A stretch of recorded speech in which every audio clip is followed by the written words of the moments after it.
भाजपकडून छत्रपती संभाजीनगरमध्ये तिरंगा रॅलीचं आयोजन करण्यात आलं होतं. मुख्यमंत्री देवेंद्र फडणवीसांसह भाजपच्या प्रमुख नेत्यांची या रॅलीला उपस्थिती होती.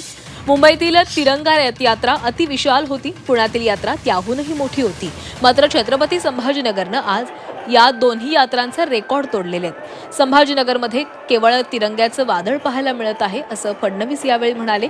तसंच तिरंगा हा केवळ ध्वज नसून तो भारताचा आत्मा असल्याचंही फडणवीसांनी म्हटलंय. याचबरोबर नरेंद्र मोदींच्या नेतृत्वाखाली भारतानं धोरण बदललेलं असून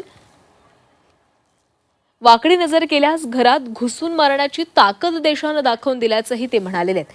या तिरंगा रॅलीमध्ये बोलताना त्यांनी मराठवाड्यातील दुष्काळावरही भाष्य केले. मराठवाड्यातील पुढची पिढी दुष्काळ पाहणार नाही असा विश्वासही त्यांनी व्यक्त केलेला आहे.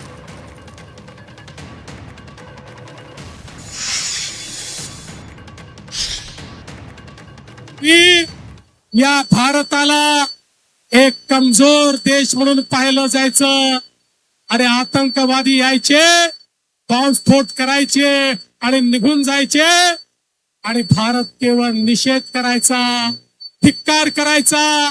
हिम्मत नव्हती. आमच्या सेनेत तर ताकद होती पण राजकीय नेतृत्वात हिम्मत नव्हती. पण मोदीजी आले आणि मोदीजींनी सांगितलं, खबरदार, जर भारतावर वाकडी नजर करून बघाल तो घुसके मारेंगे, घुसके मारेंगे. आज जगातला बलशाली देश म्हणून भारताकडे पाहिलं जातं. आज जगातली चौथी सर्वात मोठी अर्थव्यवस्था म्हणून भारताकडे पाहिलं जातं. 10 वर्षामध्ये ज्या देशाने 25 कोटी लोकांना गरिबीतनं वर आणलं तो देश म्हणजे आमचा भारत देश. अशा प्रकारे या भारताकडे पाहिलं जातं.